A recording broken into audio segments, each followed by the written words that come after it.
Hi, I'm Susan. This is my FXR3. Technically, this is a 1999. This is Harley Davidson's first CVO bike. Well, the FXR2 and the FXR3 were both produced in 1999. FXR technically went out of production in 1994. It's a legendary bike in Harley Davidson history. It was designed by Eric Buell. What caused Harley to stop production of the bike is really accounting.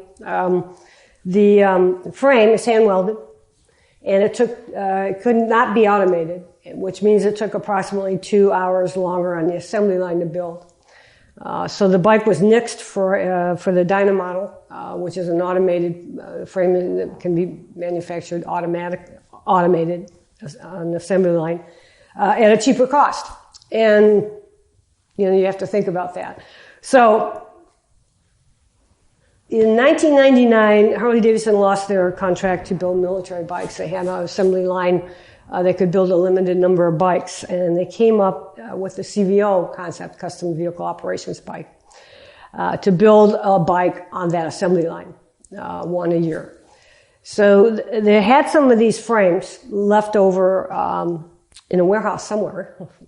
And they decided to bring back the FXR. And as a matter of fact, if I get a chance, I'll show you. I have a little poster here. That was the original poster that was put in the dealerships where it says it's back. So they brought back the FXR. They called the FXR2, FXR3, and then the FXR4 in 2000. They made approximately 900 of each. That's all the frames they had. And that's all they can pretty much build on that assembly line, and is about 900 to 1,000 bikes. So it's the first CVO bike, and not only is it the first CVO bike, it's the only time in history a CVO bike has been a non-production bike. Since 2000, all CVO bikes are production bikes with nicer paint jobs, maybe better wheels, larger motors. So the bike is extremely rare. The FXR3 is probably the most popular of the three. The FXR2, which came out in 99 as well, has a 21-inch front wheel rather than 19-inch, and it's a wire wheel. It has a different paint scheme. It came in 2 colors as well, like this bike came in 2 colors. So you had a choice of 2 colors, that was it. The 19-inch wheel is the original design of an FXR from Eric Buell, and when you put a 21-inch wheel on the front, you do change the geometry of the bike. Also changes the looks. It rakes it out a bit. I prefer the original look of the FXR. So I prefer the 3. I think a lot of people do prefer the 3. The 4 also had the 21-inch front wheel, wire wheel raked out as well. And also the 4 also had didn't have the black engine, it had the silver one, which is not as popular as the black. So I think the FXR3 is probably the most popular of the 3. And when I decided I wanted an FXR, I found this FXR3. And I was thrilled to find it because it's just a beautiful bike. It's got some of the, a little bit more modern upgrades on it from Harley Davidson. For instance, the rounded turn signal housings, where the old FXR are squared off, because back in 94, that's where they were. They didn't change to this style until 96. So in 99, they went ahead and put this style on. So there's a few things like that that kind of add to the bike that I think make it even nicer than the older models. A lot of people call this second generation FXR, some of the old guys, that have been around for a while. I purchased this bike in 2008. The bike was stock, bone stock, low miles. I wanted to build a bike the way I ride, not the way someone else rides. I found a site in Florida called Night Rider, where a man had built a bike for his wife to race, a Dyna. So I liked the profile of that bike. It's the way I ride, and I thought that would work for me. So I decided to copy what he had done. I contacted him, however, and asked him one question. And that question was, if you were going to do anything different, what would it be? And he said he would put in a different cam. And I said, what cam would you put in? He said, I put in the Comp Cam V Thunder 5000. I said, thank you. So the bike is basically built around that cam. This cam pulls from the get-go all the way to $6,000. That's what I wanted. It's a very torquey cam. It's probably 90 foot-pounds of peak torque. The bike will climb a tree. It's an incredible bike as far as torque and power. Will it keep up with 110 cubic inch at 100 miles an hour after 100? No, but I'm not going to be going 100 miles an hour. Stop sign to stop sign. This bike will beat anybody. As you see, I changed a lot of things. These are work shocks. If you're not familiar with works are fully adjustable and they're also rebuildable. They're not cheap, but they're the best shocks you can buy, in my opinion. And because you can rebuild them, they can last you a lifetime. As obvious, I put Vance and Hine dual staggers on it. I like the sound of dual staggers rather 2-in-1. 2-in-1 might have bought me a couple more horsepower, but I don't need it. It has a stock CV carburetor. It's 80 cubic inch Evolution. That's what came in these bikes. I didn't change that. The paint job is a chameleon paint job.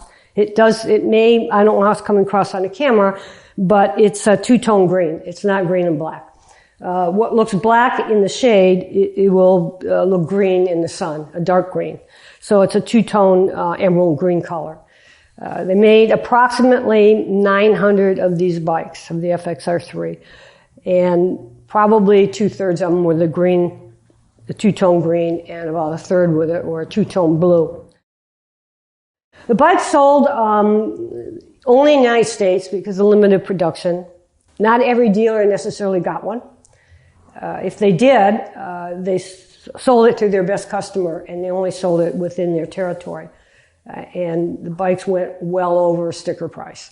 There was a lot of pent-up demand for an FXR because they hadn't been around since '94.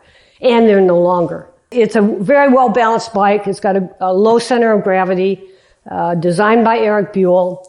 It doesn't have the high-speed wobble problems that the Dynas have because the swing arm is attached to the frame, not the transmission as it is in the Dyna. I did a lot to the bike. Again, it was stock, and I added things like the Vance and Hines dual exhaust. It had the stock exhaust on it with the crossover.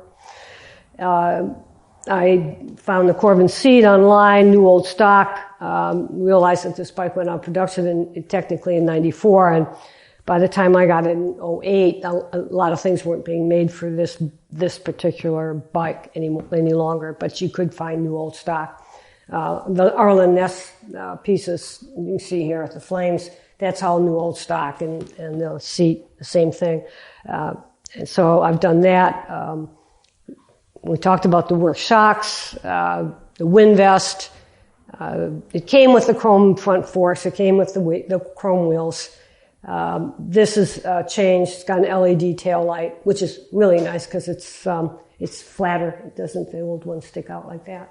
The regular bulbs. I don't know what else I could say except get into the riding of this bike. And if you've never ridden an FXR, you'll be very surprised when you get on it. I had a Dyna Wide Glide, and when I bought this bike and I got on it and rode it for the first time after they unloaded it off the truck, I got on it right away. I couldn't believe, and it was stock at that time too. It didn't have the torque that it has now. I could not believe what a nice handling bike this was, especially compared to the Dyna Wide Glide. I like the Dyna Wide Glide, but this bike I fell in love with it. It's a very well balanced bike. It's probably the best handling bike that Harley ever made. I do tend to grind the pegs a little bit. They're flattened, but it keeps you honest. Everything was built around this cam, and it was built to match the profile of that bike in Florida. It wasn't done willy-nilly. It was well planned out. Everything was planned out. Everything works with this cam. In my opinion, that's the right way to build a bike, not put this part in and then, I like this part, or I change this or that over time. You build it once, one time, and that's it. Too many people take these bikes apart over and over again.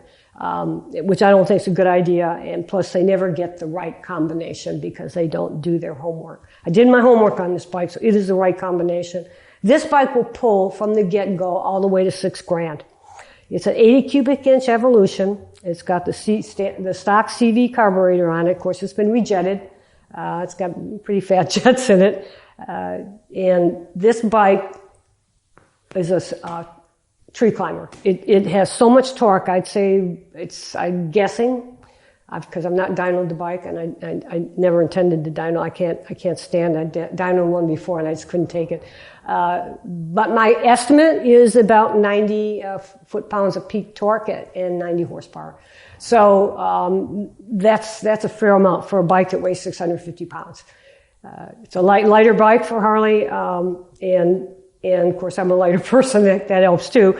But from stop sign to stop sign, there's not much going to beat me. So I think that you know enough about the bike, especially if you combine it with all the parts that I've listed. You can figure out a lot about the bike. I don't know what else to say about it. So I'd like to start it up. And I did not warm this bike up, so it's going to be, a little rough. It's carbureted. A little rough when I first started out, and then it'll smooth out in a couple minutes, and it'll purr like a kitten. Again, carbureted. It's not fuel injected. I do not use a choke to start this bike. It will load up, and so I don't recommend using the choke. It's not necessary. I just set the throttle lock to warm it up, and that does the trick rather than pull the choke, because it will load up. There's no question about it.